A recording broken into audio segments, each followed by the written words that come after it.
Well, welcome to another episode of Out of the Blank podcast. I'm here with Tom Barker. What's Sweet. up? Tom, see, I could be like Bob Barker where I'm like, come on down. Well, why don't you come on down and tell me a little bit about yourself? And if you want, what do you do professionally? Well, I mean, as far as my real job, I'm an HVAC guy for the city of Pittsburgh. But, I do the paranormal thing with celestial oddities, para seekers. And I'm a member of Pittsburgh Paranormal Investigators also.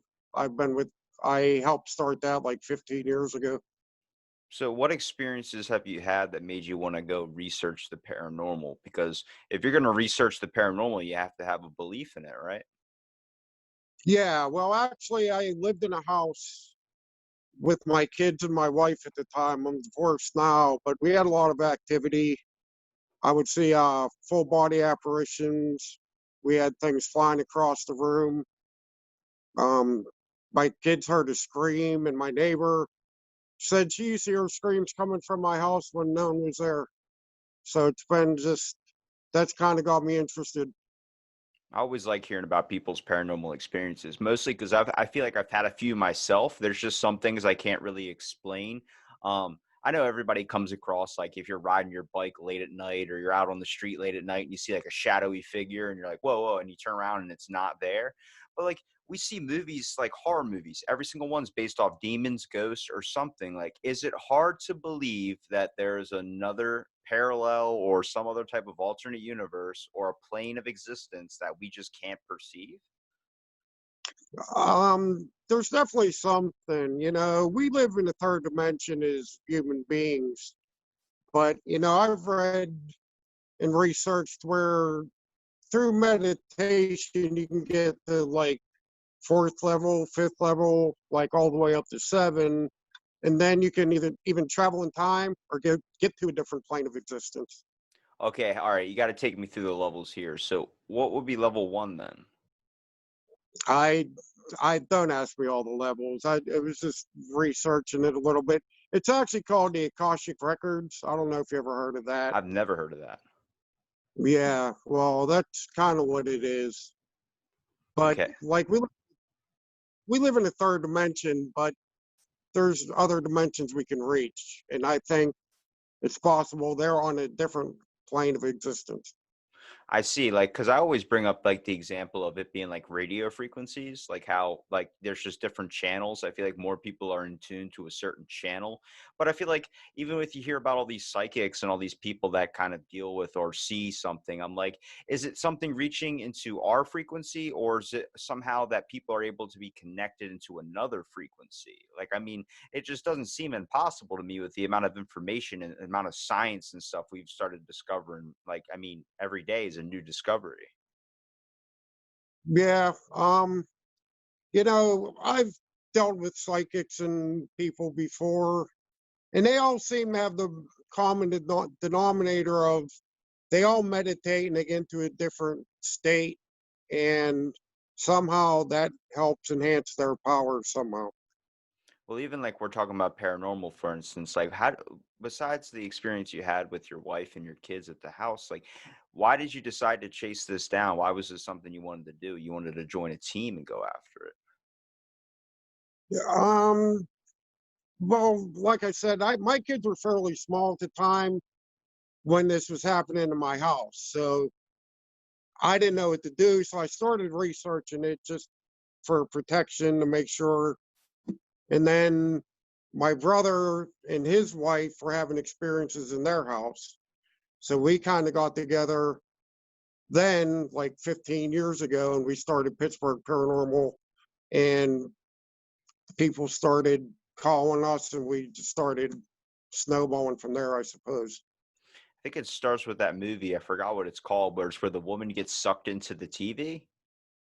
Oh, yeah, that's Poltergeist. Is that Yeah, the one? yeah, I think that's it. Where it's built on like an ancient burial ground or something. Right. I've Yeah, just I think it I've was an old cemetery. Yeah, I've heard just so many stories and experiences. Like for like when I was a little kid, my buddy's parents would always be like, don't go in the attic because there's Bob that lives up there, and he's a bad spirit, and he doesn't, and it's kind of like a way to kind of like, keep you, from doing anything crazy. But like, you would hear creaks, moans, and all these types of things. I'm like, is this freaking real? And like, it just I always think back to that movie because of how crazy it was. Like, when you go to a location, for instance, are you searching out the history of like why the place is haunted? Was it a ghastly murder? I feel like that's the most common one, is like, oh, this is where a bunch of people just died. Yeah, I generally,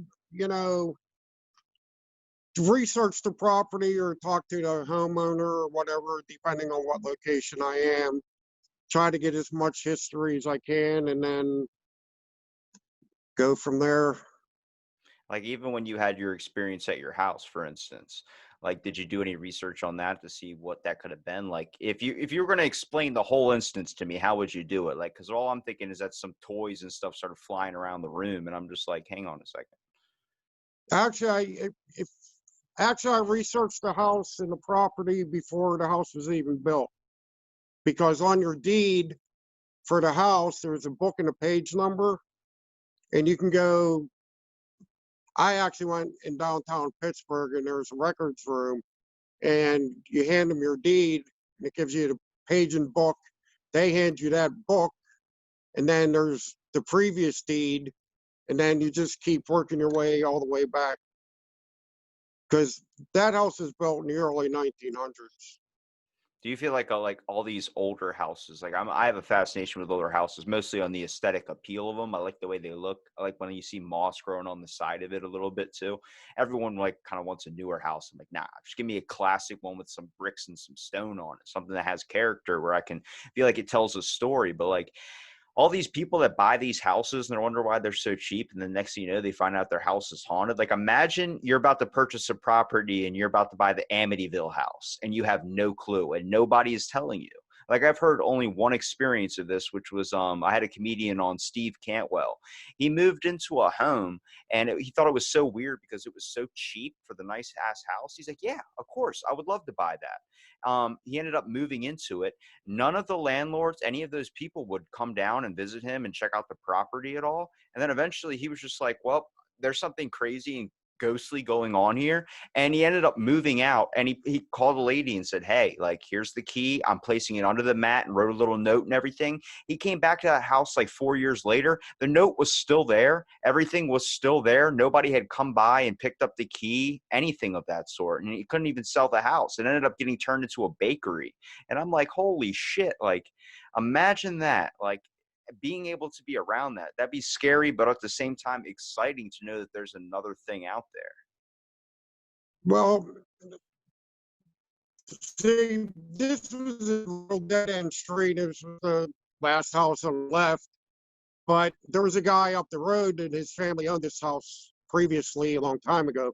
And he's told me that they had wakes in the living room and, all kinds of weird things that would happen in there. So I kind of knew about it ahead of time, but it didn't really deter me. And I've never really experienced a whole lot up until that point. So I didn't know what I was getting into anyway.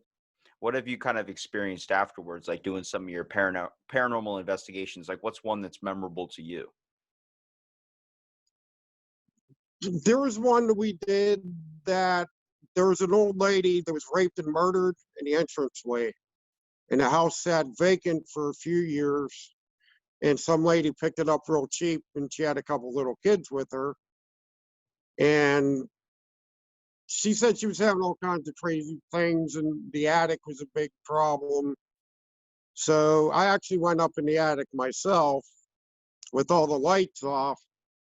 And I generally don't always do it, but I started interrogating this thing because this woman was scared to death, and her kids were scared. And I'm like, well, come get me, motherfucker. Yeah. Excuse the language. But then I felt like a burning sensation on my back, and I went down, and I was actually bleeding because something attacked me. Holy shit. Man, see, because this brings up a really good point. Like everyone always thinks that ghosts are going to be this type of like giant thing that comes up, right in front of you, pale. I mean, I guess as obvious as you can see. But I'm like, you know how much force and how much power and how much energy it probably takes to even break through that dimension to be able to reach our plane of existence. Like that's why I always see like people always talk about like a moving coffee cup or something like that. I'm like, because it's probably exhausting. But the fact is, like they always talk about vengeful spirits, like those are the most powerful because it's so much hate and so much anger to be able to break through that dimension. I'm like, man, it's really hard to talk about this for a lot of people that are listening that are just going to be like, I don't believe you, because they just can't experience it, because seeing is believing. But I'm like, I've had a bunch of shit like spooky stuff happen. I've had things where it feels like I always brought up the fact that ghosts might be a memory of like a loved one, because I mean, somebody that's so impacted into an area, it seems like their memory or like an echo gets stained into wherever they were most around. Like people always talk about like, I swear I could see my grandfather who passed sitting in a recliner. And it's like, but that was his recliner. It's like, are you replaying a memory, or is it like that his essence or energy is just stained in there? Yeah, we don't really know much about the human brain. You know what I mean? I Yeah. think a lot of it could be psychological. You you want to see something. That's kind of how I feel like with Ouija boards. People say, oh, they're bad. So my theory is that if you go into something thinking you're going to have a bad experience with a Ouija board, you're going to have a bad experience. Or if you're more open-minded or think you're going to have a positive experience, then I think the mind has a lot to do with it. Yeah, with like a Ouija board, I was growing up to think that the Ouija board was a way to summon the devil, so don't even touch it. But then I'm walking in Toys R Us and I see a fucking Ouija board, and I'm like, hang on a second. If they're selling this to kids, you have to be 8 and up to summon the devil. I'm like, is it really that real? Is it that type of thing that we see in a movie or in a TV show? And then you look at the fact of like even a Ouija board. There was an old experiment that the government did a long time ago with a Ouija board. They got a bunch of scientists together and they sat them down in front of a Ouija board and they made them think up this ghost, think up this person, this fake person. They knew it was fake, but they created a whole backstory and they believed in it so much they tried their hardest to believe in it, and then trying to summon it through a Ouija board. And a lot of them said they started to feel something change or shift, and that goes down a whole nother road of a tulpa. But when it comes to the common ghosts, these things that we see on TV that are kind of over, I guess, dramatic, I would say. I mean, through someone with experience like yourself that goes to these haunted locations, how many of the times do you find that it's like it's actually haunted, like something that actually makes you believe? It's definitely not like it is on TV. I mean, you know, these guys, they're in the house 5 minutes and all kinds of shit's going on and everything else. Where a lot of times I'll go to a location and not catch anything. That don't mean there's nothing there. It's just not communicating at the time or whatever the case may be. So I kind of lost track of your question, I think. It happens. That's kind of the name of the podcast, kind of says it all a little bit. But I mean, what kids grow up on X Files, all these other types of things where it seems like they're not catching shit. I'm just trying to figure out, like, you as an investigator looking at that, what can you tell me, or what can you explain to me a little bit about some of these haunts that you went on? Like, you're at a cabin right now, so you were talking about you went on one recently. Like, give me the whole rundown of the situation here. I want to hear a story. Okay, so last weekend, the Celestial Oddities team, we went to a mansion in Ohio. Trying to think I think it was called the Anchorage Mansion in Ohio. So we get there, we set up our equipment because we have like a DVR system, so we have 4 cameras we had to run. Then as a group, we kind of sat with different, like a REM pod and things, asking questions to see if we could get anything going on. And then we split up. But as we were there, we were standing in one part of the thing, and they had a picture of like the original family on this table, and the picture actually fell over and there was nobody there near it to cause it to fall over. And there's also an old piano there that only a few of the keys worked. And we actually heard that piano, somebody hit the key a couple times as we were standing there. So Did you feel at any point that anybody was messing with you? Like something like if you're hearing the Michael Myers theme on the piano, you're like, all right, somebody's fucking with me here. no, it was just more like I said, it's not like it was playing a song. You would just hear a key being hit. So that's unexplainable, I suppose. And when you come to like a site, for instance, what's the first thing you're doing? It seems like everybody in your team has a different role they play. Like, are you guys using body cameras? Are you guys using handheld cameras? Well, like I said, we have the DVR system. We hook that up first because that records in total darkness, and we can put them in places where we're not at or whatever else. Then we all have handheld cameras, you know, digital cameras, all kinds. See, I'm a big fan of just a digital recorder to try to catch an EVP because all these electronics, you can interpret them any way you want. You know what I'm saying? And you actually get an EVP in a voice. You can't fake that. You can't interpret that as anything else. Where if you have a piece of electronics that goes off, you know, unless it corresponds with something else, I don't always take that as paranormal. Yeah, my buddy does a podcast called Anything Goes Project. One of like kind of my starts was on there. He does a thing called After Dark where he talks about these experiences, but he has a home camera in his office and where his laptop and recording things set up. It's usually on at night just to make sure, you know, security kind of reasons why. And, you know, he went downstairs. I think he was gone. He said like an hour or something. You know, sat down in his little bar or whatever, and then he looks back at this tape of this recording. It was him doing a podcast, and then afterwards he just left it rolling. And at the end, like something flies across the screen. It's like in night vision, and I'm like, "That's a fly." It was a fly.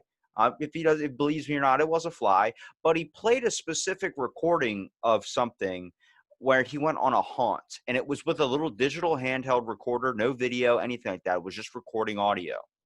And you would hear this bang and then something come out of nowhere and it sounded like a whisper. And I was like, what the hell was that? And he's like, now I slowed it down to half speed. Now listen to this.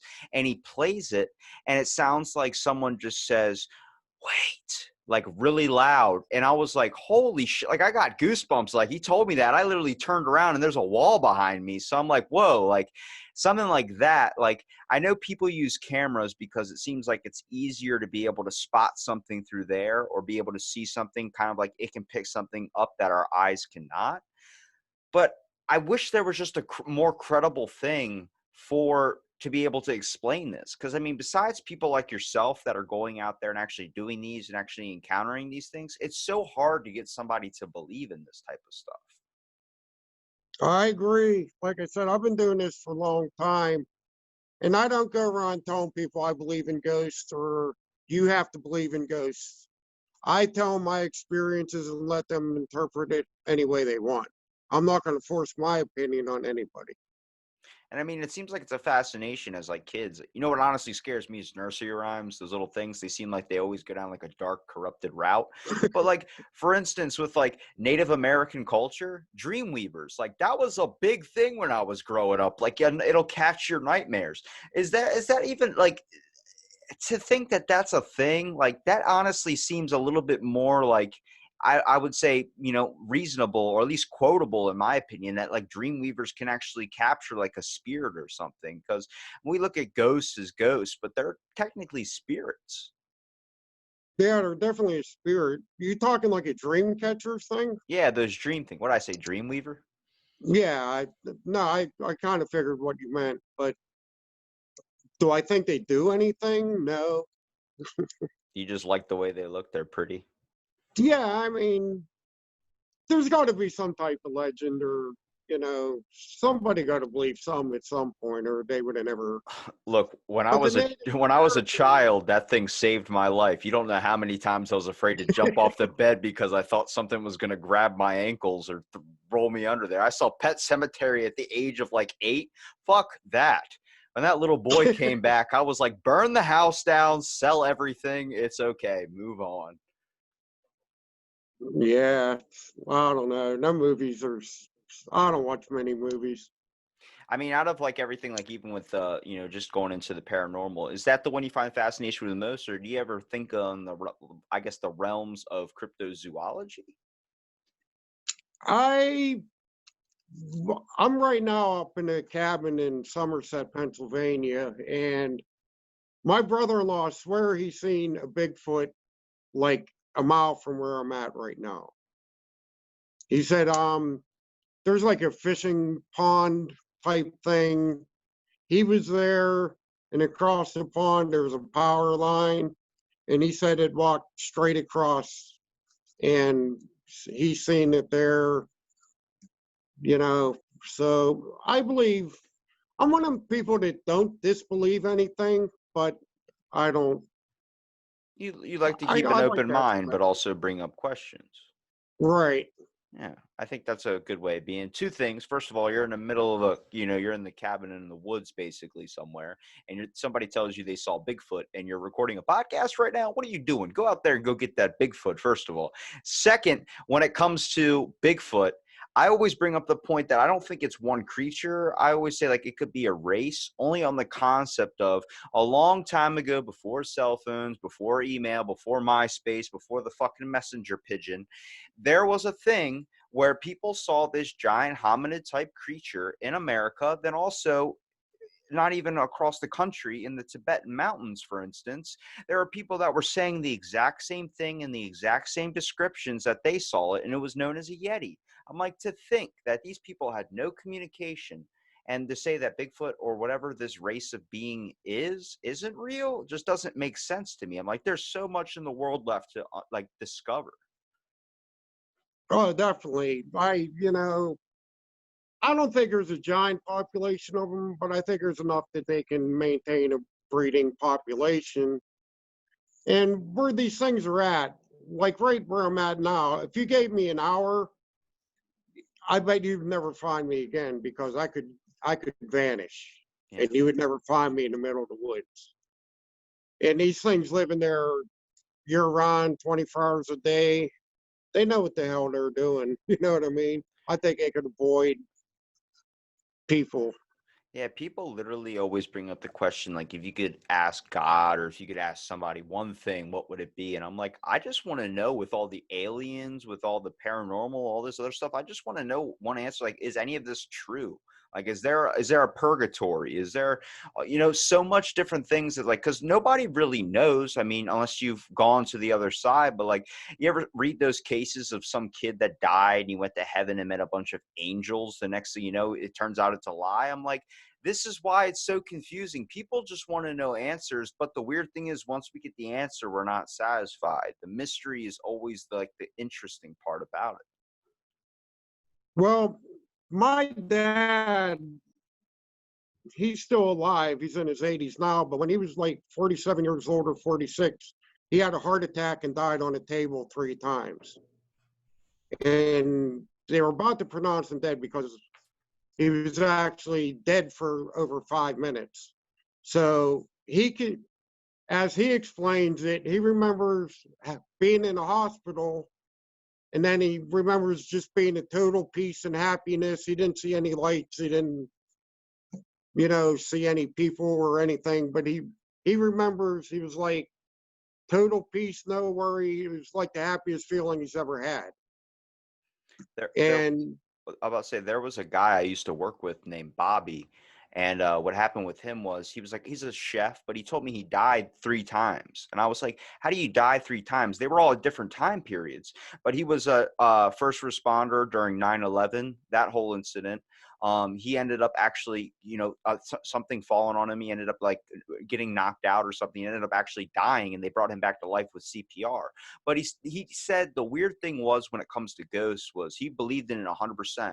He said because the third time he died was he had a pacemaker in his heart, and his heart just gave out. And as the pacemaker was trying to bring him back, which ended up doing so, it was like, I forgot what he said, if it was like a delayed response or something, but he went to this other side or this other thing. And then when he came back, he could see like ghosts. He could see people that had passed on. And I was like, is that what has to happen for you to be able to perceive them? So like Ghost Whisperer, Jennifer Love Hewitt, you know what I mean? Like Right. she's hot as hell. But at the same time, it's like, how are people able to do that? Is that because when you die and you go to the other side and then you come back, it's like you take a piece of what you just went to with you, you bring it with you?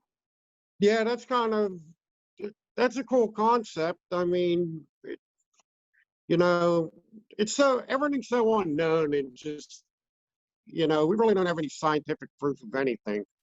So I guess you could bring back, or once you hit that level or that dimension, maybe it's easier to get back there once you come back. Now, even when you're with your paranormal team, for instance, are you more on the lines of trying to prove that something's haunted and like be like, hey, this place is actually haunted? Like, have you ever come across something that was like, there's not a single thing here? Yeah, I've done a lot of homes and private homes, and I have people call me, and I've heard everything. I had a lady call me at 3 in the morning, and she told me she's seen a demon llama in her hallway Hold with on, hold on. glowing You eyes. you you can't drop I'm demon not, you can't I'm not drop lying demon to you. llama on me. You can't drop demon llama on me and freaking walk off. What do you mean a demon llama here? She said there was a llama that had glowing red eyes in her hallway, and I'm like, okay. And what do you? How do you even respond to that? But the thing is, these people actually believe this stuff, so you got to take them seriously, whether you believe their story or not, because they actually do believe what they're telling you. So we actually did an investigation at that house. They didn't really find anything, but it was actually in Johnstown, PA. So there was a flood there, a long time ago, where there's actually thousands of dead bodies in the streets and things like that. And so just because I still have trouble with the llama thing, but she actually believed it. So, Sounds like what the hell am I going to do? out of all those dead bodies in the street, one of them probably was a llama, maybe. I have no clue. Maybe might have wiped out the zoo. That one that one caught me so off guard with that one, the llama. But if you could visit anywhere, like anywhere in particular, like a specific place, like let's say you had unlimited funds right now, where would you want to go? Because I always entertain the idea of going to like Alcatraz. I feel like I would be scared shitless. I'm not going to lie. Mostly because if I'm doing anything in the dark, I'm always doing that trot from room to room where like you turn the light switch off, you just book it to the other room and then shut the door. Like that thing, like that's good. And then the covers too. Come on now. As a kid, that's such bullshit. You know how many times I would put covers over me thinking the ghost could not enter my covers or a murderer couldn't enter my covers? He's just waiting for me. Yeah, Yeah, you were worried about the COVID virus. yeah, that's bigger things. But like if to go to Alcatraz, I'm like so much pain and so much just death in that one area that all from torturing, from all these types of things. Like that's got to be stained with some real paranormal shit, if anything. Yeah, I think if I could go anywhere, I'd probably want to go to Dracula's castle, maybe, because I got a fascination with castles. And then you read about Vlad the Impaler, how he had all them people on a property with impaled to try to intimidate the armies and shit. I think that'd be a pretty insane place to go. So you said Dracula, and my kid mind went to the vampire, and then I started thinking, wait a minute, Vlad the Impaler's nickname was Dracula. Right. It's pretty based the whole Dracula thing. I don't know how, but you think about what that guy did and the shit, and he had like a dungeon where he tortured people. And I always had a fascination with castles anyway, because I just think they're badass looking things. So I I mean, come think on, I've if you always, own a castle, like you're just a boss, like you're a millionaire. I think like any millionaire Jay-Z type is like, I just want a nice ass castle. Like there was one that's for sale. It's the most expensive house in the world, and it's basically going to be on sale forever because the dude hired like thousands of people to like work in his house. But like the rent for the house, like for a month, is like $5.6 million, and Johnny Depp doesn't even have that fucking money. yeah, I don't know anyone that has that money. I wouldn't be talking to you if I did. I Well, I would mean, be in a cabin. I'd be on a beach. when we talk about like for instance, Vlad the Impaler, somebody that has been so evil and done so much horrific crimes, you would think would be the basically the template for a ghost or something that would be able to be so strong enough that its work was never finished, that it could be just come right back. But it seems like it's always the victims, the ones that are the ones that suffer from an oppressing force or suffer from this evil, corrupt thing, that end up coming back and reaching onto the other side, mostly because it seems like their work is left unfinished. Yeah, like a lot of those things, they're like tragic deaths and things like that, where if you die of natural causes, I'm not saying you can't return or still be a spirit, but I think the more tragic it is, and I just found out yesterday a buddy of mine, good friend of mine, who is actually used to go with me with the Pittsburgh Paranormal once in a while, hit a deer on his motorcycle and got killed. So, something like that, I think probably a better chance of activity or a restless spirit. I feel like if I was mowing my lawn and like I saw this thing called like worst ER accidents, it used to be like a TV show or something. It's probably has a better name for it. But there was a guy mowing his lawn and a freaking piece of like a tree branch went right through his neck, and he was still alive. So they had to saw off the tree branch and fix it. He was mowing his lawn during a hurricane, which I'm like, okay, there's multiple things I want to just ask you right now, but I'm like, if I died that way, like doing something like that, I would think I would be so pissed off to be like, I'm not going to die this way. Like I'm Right. not like there's no freaking way. Like imagine you're playing No, I'm not goldfish. going out like this. Yeah, like I definitely would come back or something, be like, no, no, no, sorry, God. I understand. I understand. I'm able to go into heaven right now, but I need to go back to earth because I cannot let people see me dead with a belt around my neck and I'm jerking off. I gotta head back, bro. I gotta head back.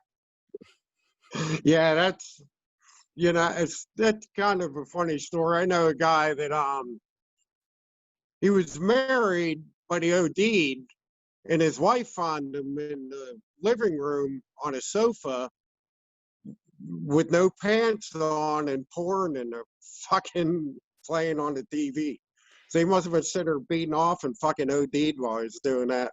That's what scares the shit out of me. I'm like, if I think of my death, I'm like, I really don't want to be doing something stupid. Like I would see 1,000 ways to die. And let me tell you something. You know how dumb as fuck they make those people look? There was a dude that tied a rope to a chainsaw, turned it on, and just like had it so it was automatically on the whole time. He grabbed it and he was trying to trim his bushes in the back that he couldn't reach. So he starts swinging it around his fucking head. And I'm like, this isn't going to end well. And the thing gets wrapped around his neck and the saw comes back and hit him and his neighbor finds him. I'm like, I don't want to be that fucking guy. Like, I don't want to be the person that's arguing someone at McDonald's or something, then have a heart attack in the drive through. Like, oh, well, he's dead. Yeah, I used to watch that show, that Thousand Ways to Die, and some of that shit, I was like, really? Because I there's mean, a guy like trying to have sex with a turkey, but he like ran electric to it or some damn he's thing, he's trying to and make a ended up turducken. electrocuting himself. I'm like, I'm like, why would you even? You got to be a real asshole to try to fuck a turkey that's plugged into a outlet. I have so many things I can say. First thing, turkey is done.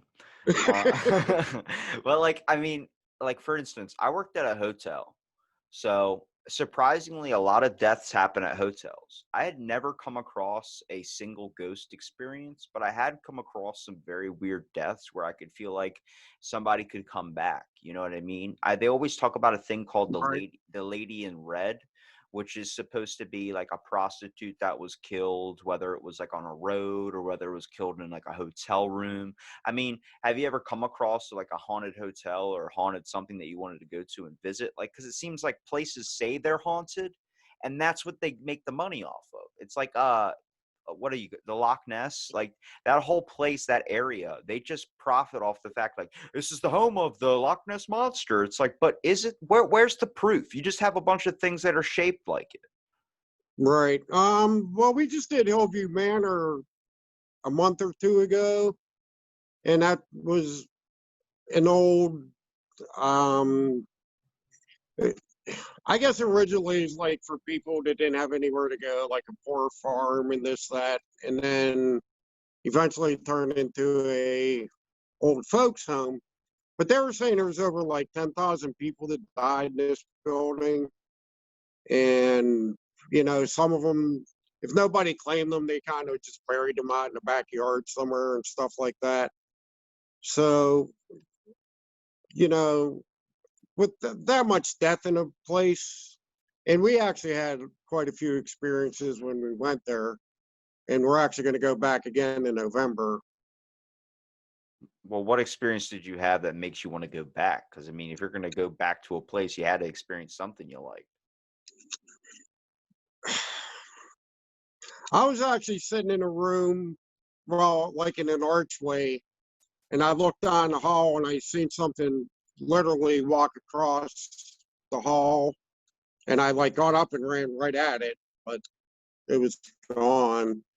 That was Most probably the most. most people run away from a paranormal or a ghost thing, but no, you would have run towards it. What questions would you have for it, or what would you do if you caught it? Like, where did you expect that to go? I'm full of shit myself. It's I like actually got up and it, like I grabbed it and was like, leave me alone. But it just turns but around. It's I've like, dude, I I've was done just that before. the. Like I was on Gettysburg and there's a train yard there, and at Ghost Adventures, which I hate them people. But anyway, they had a video of an apparition walking across the tracks. So I was standing pretty much in the same place, and I literally just shut my camcorder off. And I seen that exact same thing walk across the tracks, ran right at it, and by the time I got there, it was gone. I'm thinking like if you caught this thing and like you said you saw this thing walk across like a doorway and you run at it to grab it. I was like, I wonder what it would say to you if you caught it. Like, hey man, I was just taking a shit. Like, what the hell? Right? Like, are you coming at me? I can't even get any peace even when I'm dead. Like, you would think like an old folks home would probably be like the place for a haunting, but I'm like, no, dying, having a heart attack in like tapioca pudding is probably the best way to go. Like, you know what I mean? Out of all the things you could Right. happen, like I know a few things in my town, for instance, where I'm like that could be a haunting. Like when I worked at the hotel, for instance, I remember coming in the morning, and it was an old style hotel. That's what it capitalized on, like the old, like kind of really vintage, like 1900s type vibe. And there was just an ambulance out front. And what I know about my hotel is the fact that we get a lot of elderly people here. I mean, that this is where they come. It's been the same since they were kids. So they were like, I want to come back to where I know and where I feel comfortable. So we always get like, a person slipped and fell in the shower. Then it's like, you have an ambulance here. But which was really weird was there was a room, I think it was like it was 714 or something that I went into. And I'm a houseman, so I'm taking all the trash and shit out of the rooms, and I'm freaking, like doing all this, whatever they leave behind gets thrown in the trash or something. And I look and see like a pizza, so I get down. I was like, oh, it's a full pizza, so I grab like a slice. I'm like, this is awesome. So I'm watching cartoons on this bed now. Now hang on a second, I'm watching cartoons on this bed. So I go down. I finally get out of the room. I go freaking downstairs to where the out back where the trash compactor is. I throw all the stuff in the trash, and a cop comes up to me, and I'm like, "Hey, officer, how's it going?" They're like, "Did you just take all that stuff out of 714?" And I was like, "Yeah." He goes, "That was potential evidence." I was like, what do you mean potential evidence? He goes, that is a crime scene that you went into. I said, what? They said a person allegedly killed themselves in that room and we needed to make sure that it wasn't murder or something. And I was like, what do you mean? It turns out this girl, like in her like 20s or something, grabbed bed sheets, tied them around her neck and then tied them to the balcony and jumped off. And in my head, I'm thinking, don't fucking tell the guy you ate her pizza and at the same time you sat on her bed and like watched cartoons and stuff. And they were like, now your fingerprints are all over the thing. But he could tell I was so freaked out by it. But I was like, man, like, imagine that. Like, you die, some person eats your pizza. That's enough to make me come back. Yeah, that's a dick move. I definitely have to haunt you on that one. I don't feel good about it. It's been a couple of years. I still feel bad. She had That, it was Domino's. It was good taste. If I'm gonna say anything, oregano on the crust is fucking amazing. yeah, there's nothing wrong with pizza. It's one of my favorites, but I never had it. Ate somebody's that died and shit. Be like, I'm eating your pizza, bitch. I didn't know she was dead, and I also don't regret what I did. I just feel sorry that she couldn't enjoy it. That's all. But uh, if we look at traditions, for instance, that you do with your paranormal team, is there anything you guys do that's kind of like a religious thing? I feel like for not like religious, like church wise, but more like something that you do like a routine. Like for me, like I put my socks on, then I put my pants on. I know that might be weird for some folks, but that's what I do. So I'm like, if you're going out to all these haunting things, I feel like something, wear a lucky pair of socks, anything, just to be able to like kind of get a little bit of courage in you. I I'm not a very superstitious person and things, so you know, I just do what I do. I just do what I want to do. I mean, I don't have any, lucky batteries or anything like that that I use. It's just I just do it. Not even like a good Allison Cooper like tank top or something. Nope. Really? Oh, the only thing I guess my cowboy hat's about the only thing I always have with me. That goes on a lot. Does that basically go on any of your paranormal experiences? What? The cowboy hat. It's just something I've always worn, so I don't know. And even when we talk about like the team, for instance, what do you bring to the team that the others don't?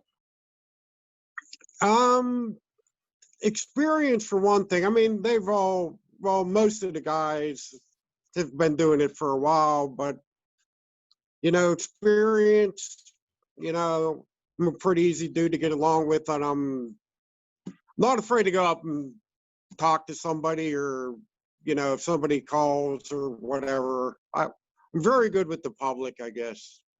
Yeah, So I see when you said you're not afraid to go up to somebody. You're definitely not afraid to go up to a fucking ghost, which is insane in my mind. But I mean, I think that's where it shows like the fearless aspect kind of you. You bring like the I would say like the Fred to the group out of like if we're gonna talk about like the Scooby Doo type thing, like you're definitely like I could picture you with a handkerchief for sure, but like I think it's important too because like honestly, what you can tell through making videos and stuff too, like on the channel, you guys need to have like for even for the audience, make it entertaining. I don't know how many fucking times I'd seen the X-Files and I was bored out of my fucking mind. I watched it. I'm not gonna lie, I watched the full thing, the Ghost Hunter shows, all that stuff. But after 55 minutes of luring you into maybe they're actually going to find something, it comes out to the ending. Well, this place isn't haunted. I'm like, I just wasted an hour of my life. And this was before TiVo. So there was no fast forwarding through commercials and right. shit. That's like that Finding Bigfoot show. I watch that all the time, and I'm like, the fucking ending's gonna be, oh, we didn't see shit, but it is what it is. Just It's entertainment. glam it up for me. Add like a giant gorilla at the ending where he starts throwing people. I would fucking Do love it. something. Yeah. They have all these grainy videos and shit, and I don't know. It is what it is. It's entertainment. Now, if I was going to ask your legit and honest opinion when it comes to the paranormal, when do you believe that it's a memory? Do you believe that they're just leftover spirits? And do you believe that if it is leftover spirits, is it because they have something left? Because everyone always talks about they have something left here that's unfinished. I'm like, is it possible that they don't just want to move on, but like they don't feel like it's the time, I would say. I've read weird theories about, energy where, we're all basically an energy field. And there's like, I guess it would be like heaven, but not called heaven, just a big major energy field. So if you pass away, you have a choice to make. You can either go back to that energy field, be like reincarnated, whatever, go back, or you could hang around because, time, we create time. Time really doesn't exist. We as people create time but like in the universe, there is no time. You know what I'm saying? Yeah, all these things that we go by, like laws and stuff, these are all things that are created by man. That's why there's different time zones, for instance. Right, It puts us in a system. It puts us, I guess, to be able to, we need that schedule or that routine or that type of thing. And it brings up a good point, though, like the people that don't fall into that system, the night owls, all these other types of things. Are they night owls not because they're night owls, or maybe they're just going off a different time schedule? Maybe they belong somewhere else in the world. right. You know, Humans, they got to verify everything, and you're programmed from when you're little what to believe, what you think's real, where it's all an illusion. I believe that for certain experiences, like for paranormal and stuff, I feel like I've definitely had a few. But when it comes to the best way for them to be able to communicate to this side, the still alive existence, I would say, is through dreams, man. I've had dreams where it's like, holy shit, whether it was from like a lost loved one or something, but like even if it's like a year or so after their death, it just happens. It's like, whoa, why was that? And it's like you wake up in a sweat, like, holy shit, like that was so weird. And I've heard so many stories of people that like talk about like getting a glimpse of someone that they lost or someone that they miss, if that's their brain still trying to, Yeah. go with that feeling. But I'm like, it seems like that's the best form of communication to the other side is through our dreams. Well, yeah, because when you're dreaming, you're actually going into a different dimension in a way.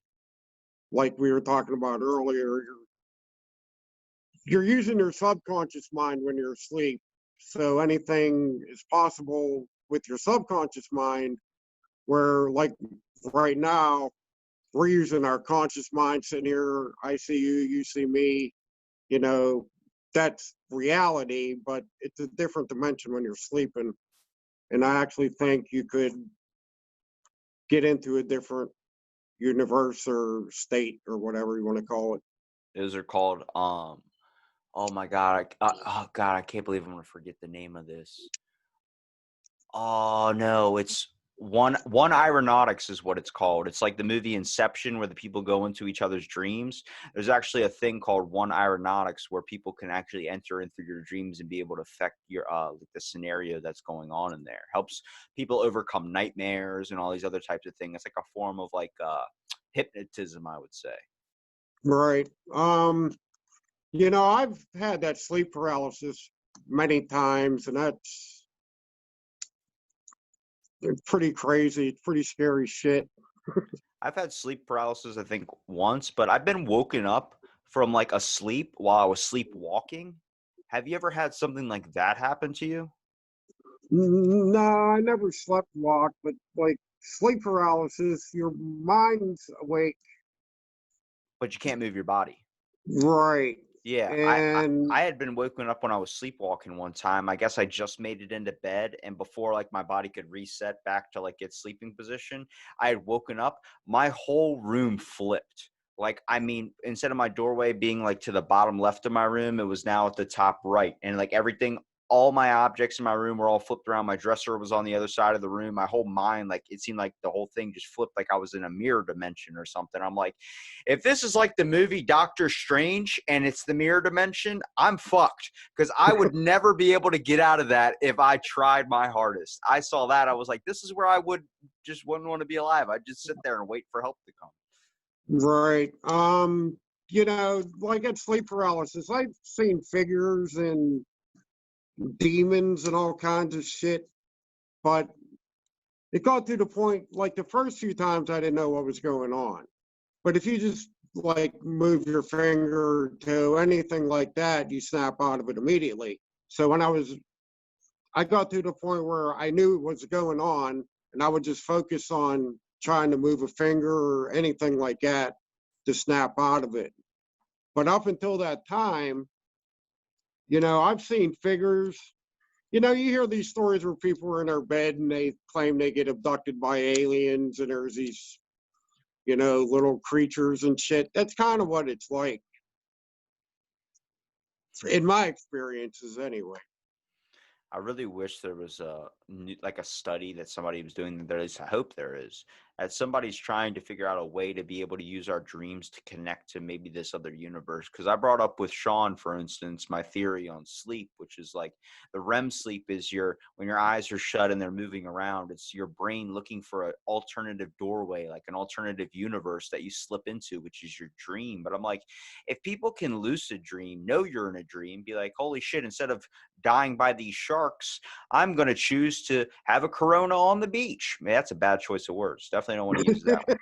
But like have a beer on a beach or something, or be able to fly, or be able to do this. And I feel like being able to figure out how to harness our dreams in a certain way and be able to use those to overcome certain things in our own life, that's like a gateway or a step into something much, much bigger. Because I mean, the fact is, our minds are so complicated that we don't even understand even how close to how they work. Right. Yeah, we really are kind of a stupid species. We think we know a lot, but we don't know shit, really. As long as I'm not dying headfirst into anything, unless it's tapioca pudding, I'll be okay. That's all I got to say.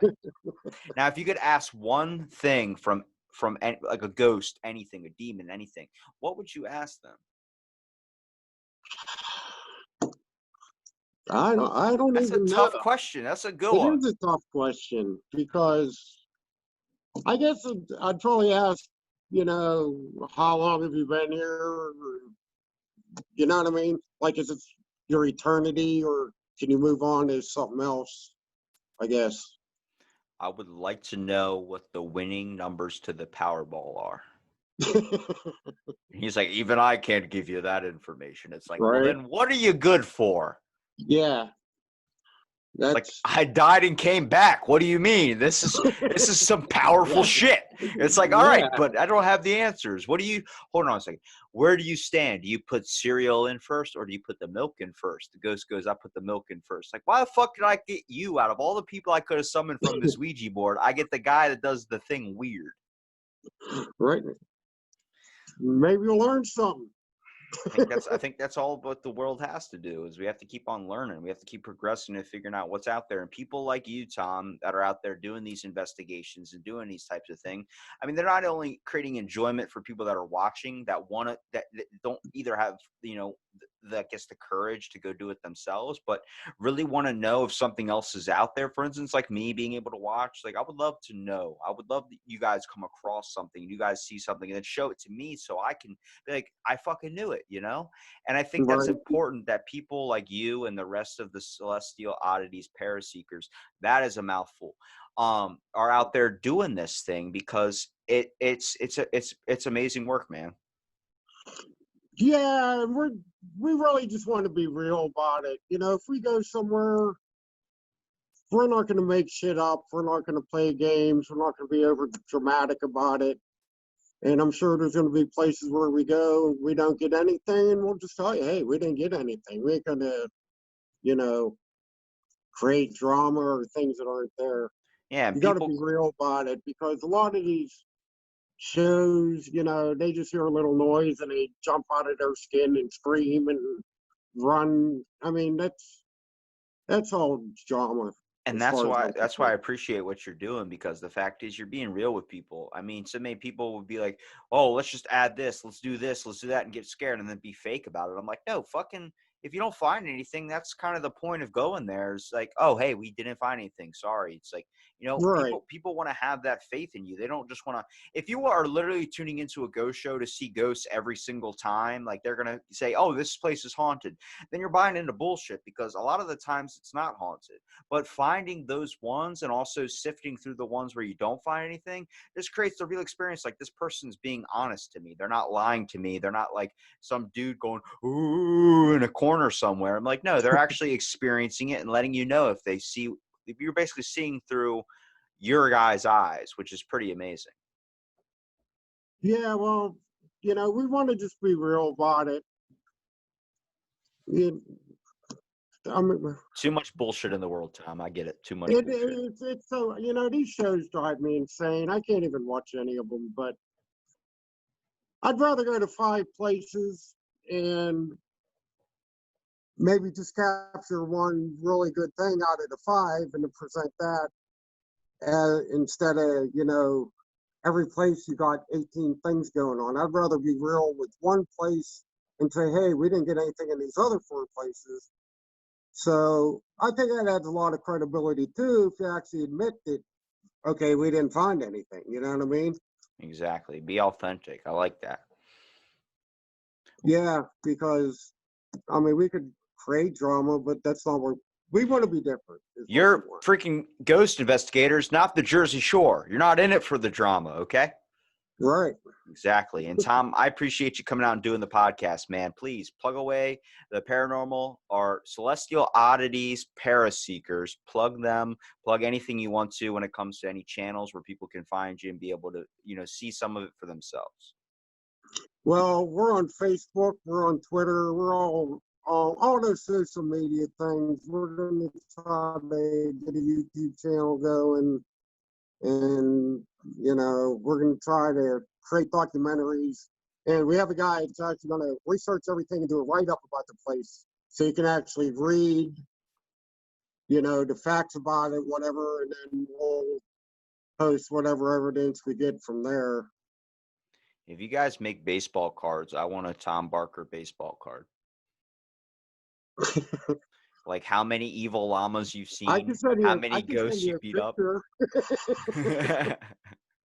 Yeah, I could be your screensaver. That would be awesome. Just freaking you on top of like a llama with like a LMG just shooting up into the air. Yeah, the demon llama.